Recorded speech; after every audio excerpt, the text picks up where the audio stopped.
Assalamualaikum warahmatullahi wabarakatuh. Kepada yang terhormat Bapak Haris Rusli sebagai guru pengampu serta teman-teman yang saya cintai dan saya banggakan.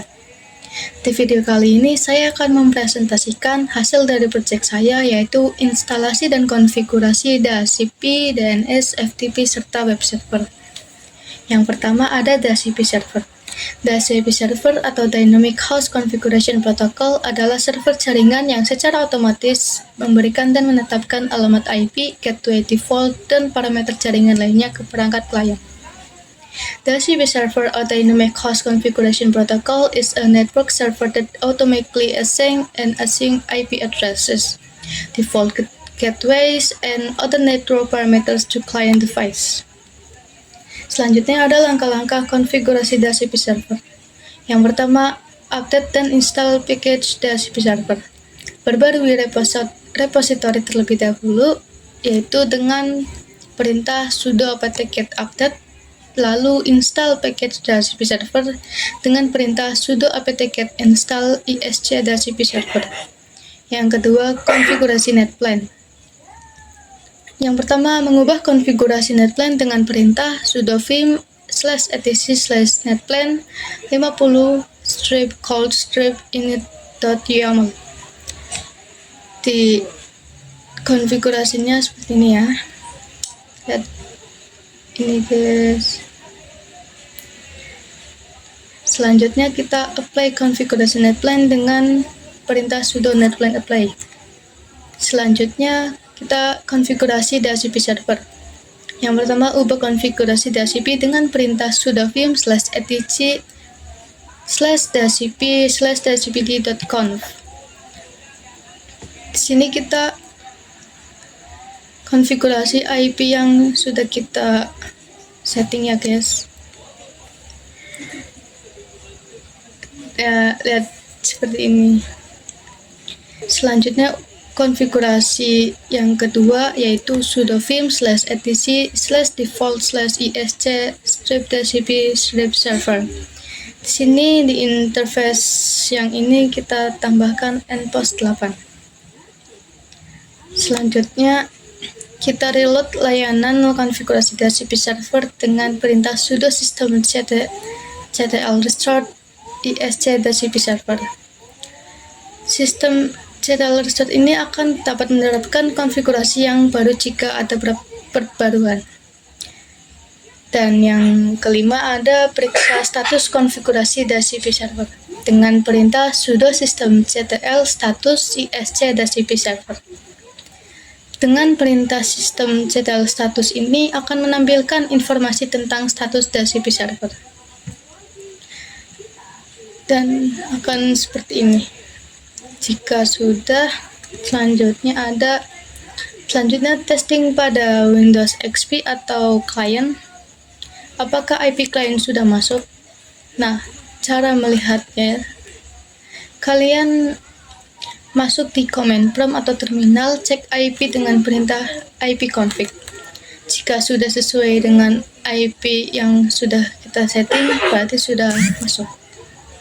Dan yang terakhir, jika berhasil, perangkat klien akan mendapatkan salah satu rank IP yang telah disetting. Di sini sudah mendapatkan IP 192.168.612. Dan jika berhasil, perangkat klien akan mendapatkan salah satu rank IP yang telah kita setting sebelumnya. Dan di sini mendapatkan IP addresses 192.168.6.12. Sebelumnya kita sudah setting terlebih dahulu di sini IP address 192.168.6.10 dan DHCPD-nya kita rank 192.168.610 sampai dengan 20. Selanjutnya ada DNS server. DNS server atau Domain Name System Server adalah sistem yang digunakan untuk memetakan nama domain ke alamat IP yang sesuai.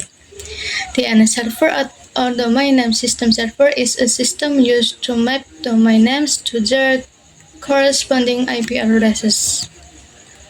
Dan di sini ada langkah-langkah konfigurasi DNS server. Yang pertama, kita update dan install package DNS server terlebih dahulu. Ya, ini perintahnya sudo apt-get update dan sudo apt install pin 9. Pin 9 ini package dari DNS server. Yang kedua, masuk ke directory pin supaya bisa dikonfigurasi dengan perintah cd/etc/pin. Lalu kita cek daftar file yang ada di directory etc pin ini. Cek dengan ketik ls. Yang selanjutnya ada copy dan konfigurasi, lalu tambahkan zona-zona DNS yang akan diatur. Yang pertama, kita copy file terlebih dahulu dengan perintah cpname conf local name conf local all. Yang kedua, konfigurasi zona-zona DNS dengan perintah sudo vim name conf local. Kita konfigurasi seperti ini. Di sini kita ubah IP-nya dari yang belakang ke depan. Jadi 10.6.168 dan 192. Selanjutnya kita copy dan konfigurasi file database. Copy file database lokal ke database domain dengan perintah cpdb lokal dan dbayu kinda. Jadi kalian bikin domain terlebih dahulu. Yang kedua, konfigurasi database domain kalian. Di sini konfigurasinya seperti ini. Dengan perintah sudo vim db ayukinda atau db nama domain kalian. Selanjutnya kita copy dan konfigurasi lagi database yang selanjutnya. Copy file database 255 ke database 192 dengan perintah seperti yang sebelumnya. Lalu kita konfigurasi sudo vim db192 dengan konfigurasi seperti ini. Jika sudah, selanjutnya ada konfigurasi file resolve conf, ubah ke IP yang sudah disetting dengan perintah sudo vim /etc/resolve.conf. Di sini kita tambahkan IP kita yang sudah kita setting. Lalu di sini kita tambahkan pagar. Lalu yang ke-8 kita reload dan cek status pin 9 DNS server. Yang pertama, sudo system/restart pin 9. Perintah ini akan mendapatkan konfigurasi yang baru jika ada perubahan. Yang kedua ada sistem ctl status, dan kita akan melihat status apakah sudah berjalan. Jika sudah, mari kita cek informasi DNS dengan nslookup untuk nama domain Anda. Contohnya nslookup ayukinda.co.id. Jika sudah sesuai dengan begini, ya, artinya kita sudah selesai. Jika kita sudah di nslookup dan nama domain dan sesuai dengan nama domain kalian serta IP kalian, kita lanjut. Dan selanjutnya kita testing atau uji koneksi ke nama domain pada Windows XP. Jika sudah berhasil, DNS server sudah bisa digunakan. Kita masuk ke Windows XP, lalu ketik di command prompt atau terminal, ketik ping domain kalian atau ping ayukinda.co.id. Jika sudah ada reply, maka DNS server sudah siap dan sudah bisa digunakan. Selanjutnya ada FTP server.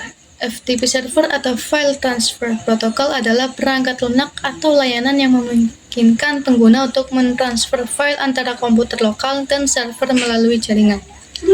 FTP server or File Transfer Protocol is a software or service that allows user to transfer files between a local computer and a server over a network. Dan di sini ada langkah-langkah konfigurasi FTP server. Yang pertama, kita update dan install terlebih dahulu FTP server. Seperti yang sebelumnya, kita perbarui repository terlebih dahulu dengan sudo apt update, lalu install package FTP server dengan perintah sudo apt-get install fsftpd. Jika sudah kita install, lalu kita konfigurasi FTP server. Yang pertama, kita masuk ke root terlebih dahulu dengan perintah sudo mini. Selanjutnya kita edit atau ubah beberapa perintah dalam file vsftpd. Di sini hilangkan bakar itu biar bisa itu. Dan dengan perintah vim/etc/vsftpd.conf. Di sini tidak pakai sudo lagi karena kita sudah masuk ke root.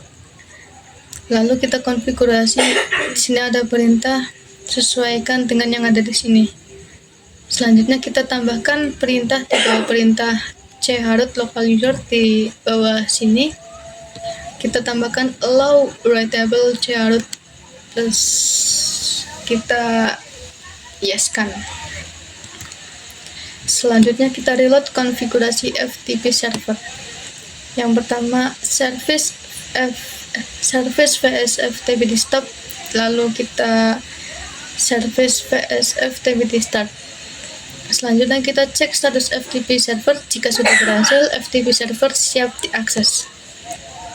Kita cek dengan service vsftpd status. Selanjutnya kita masuk pada Windows XP. Yang pertama masuk ke My Computer. Kita coba akses dengan domain kita yang telah dibuat. Di sini dengan perintah ftp ya ini ftp://ayukinda.co.id. Jika sudah bisa diakses, jika kalian belum masuk, login terlebih dahulu dengan masukkan user dan password. Usernya student dan passwordnya student. Jika sudah berhasil, kita coba bikin folder baru. Nah, di sini kita coba cek folder pada Ubuntu. Jika sudah berhasil, FTP sudah bisa digunakan. Kita masuk ke direktori home student terlebih dahulu dengan perintah cd/home/student. Cek folder apakah sudah dibuat dengan perintah -l. Dan di sini saya sudah bikin filenya. Dan di sini tampilan pada Windows XP-nya jika sudah dibuat filenya. Dan ini pada Ubuntu. Kita coba bikin file di Ubuntu. Nah, kita buat file FTP dengan perintah mkdir lpen-comto. Lalu kita ls-l. Di sini sudah dibuat dan kita cek pada Windows XP. Astagfirullah ini. Lalu kita cek pada Windows XP apakah sudah dibuat apa belum. Kita ketik FTP dan dengan nama domain kalian. Nah, di sini kita sudah bikin filenya dan ternyata bisa. Nah, kita coba bikin file dari sini.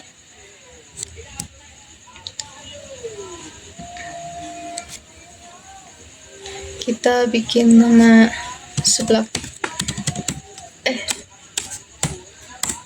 Nah, sudah kita buat. Lalu kita cek lagi di Ubuntu apakah sudah terbuat juga. Nah, di sini nama file sebelah sudah kita buat. Jadi dengan cara itu kita bisa membuat file di FTP server.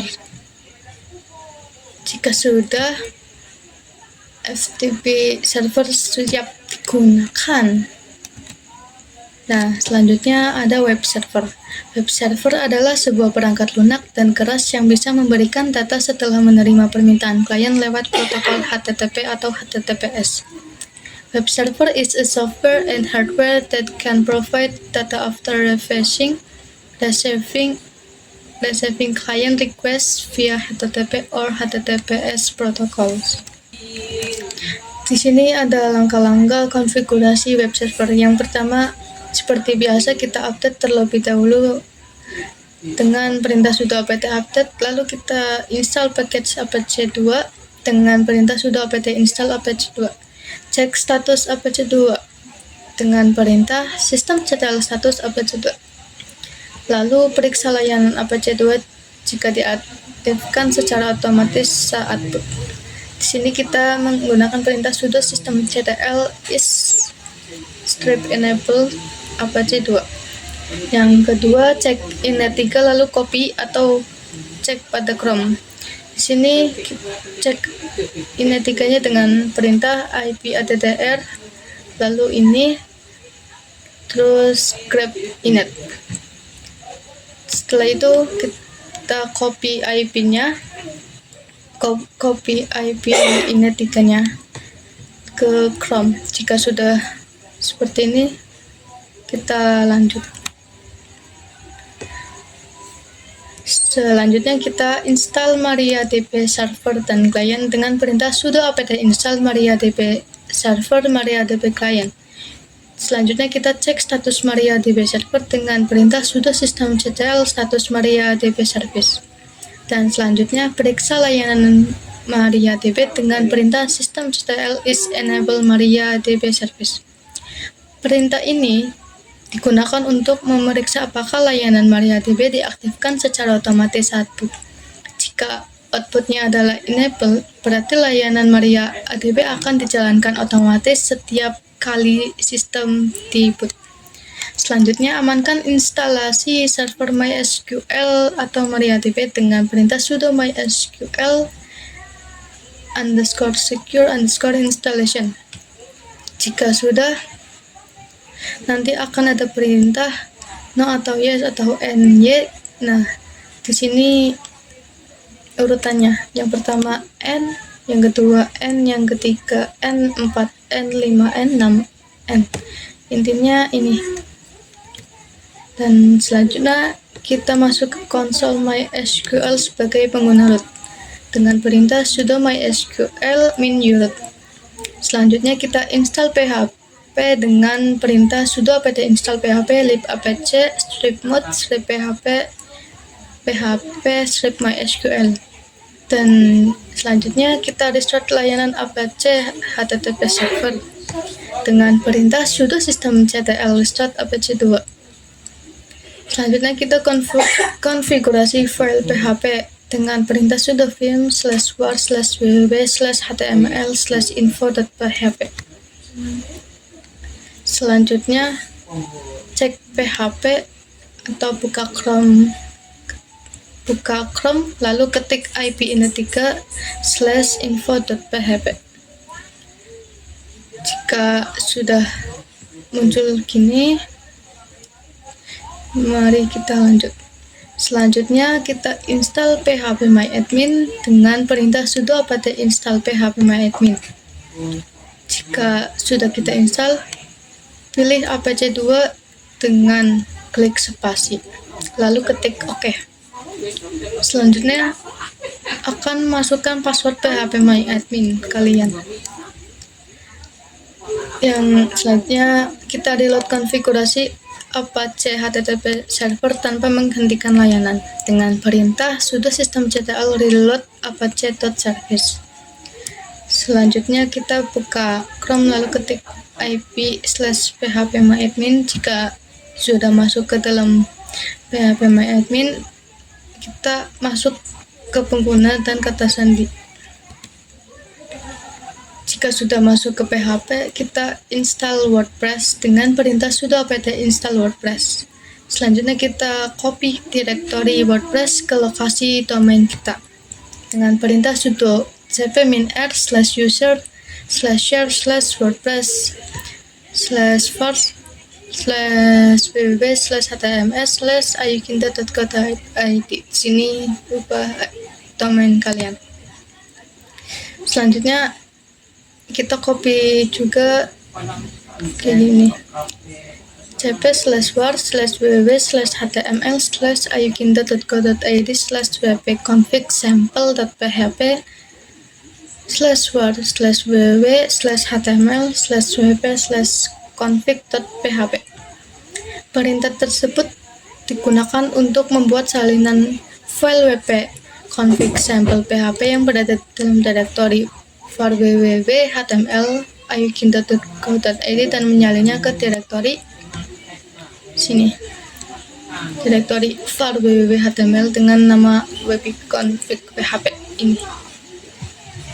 Selanjutnya kita chmod -r 774/var/www/html/ayukinta.co.id. Perintah chmod -r 774 dan ini digunakan untuk mengubah isi atau permissions dari seluruh file dan direktori di dalam direktori var www.html/ayukinta.co.id.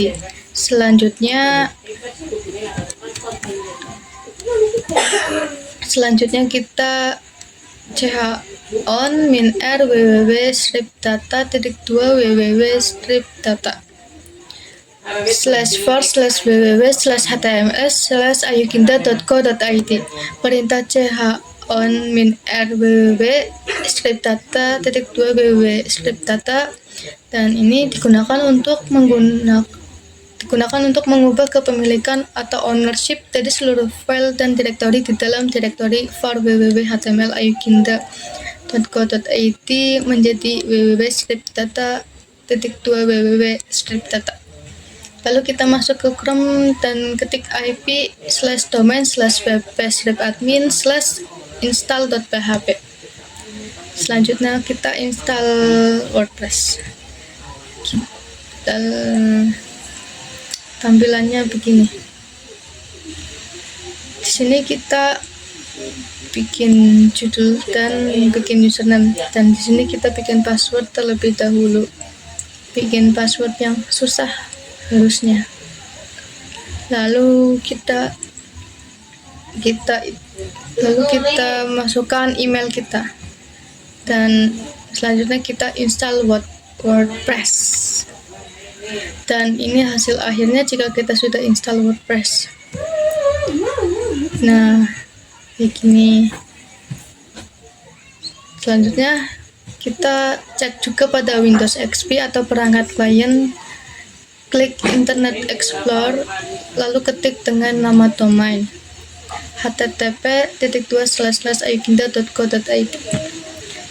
Jika sudah muncul seperti tadi, berarti web sudah bisa digunakan. Yang terakhir ada kesimpulan dari pemahaman tentang DHCP, DNS, FTP, dan web server. Kesimpulannya adalah bahwa mereka semua merupakan komponen penting dalam infrastruktur jaringan komputer. DHCP digunakan untuk mengalokasikan alamat IP secara otomatis, DNS untuk menerjemahkan nama domain menjadi alamat IP. FTP untuk mentransfer file antara komputer, dan web server untuk menyajikan konten web kepada pengguna melalui internet. Semua ini bekerja bersama-sama untuk memastikan konektivitas dan aksesibilitas yang lancar dalam sebuah jaringan. Sekian presentasi dari saya. Jika ada salah kata, saya minta maaf. Wassalamualaikum warahmatullahi wabarakatuh.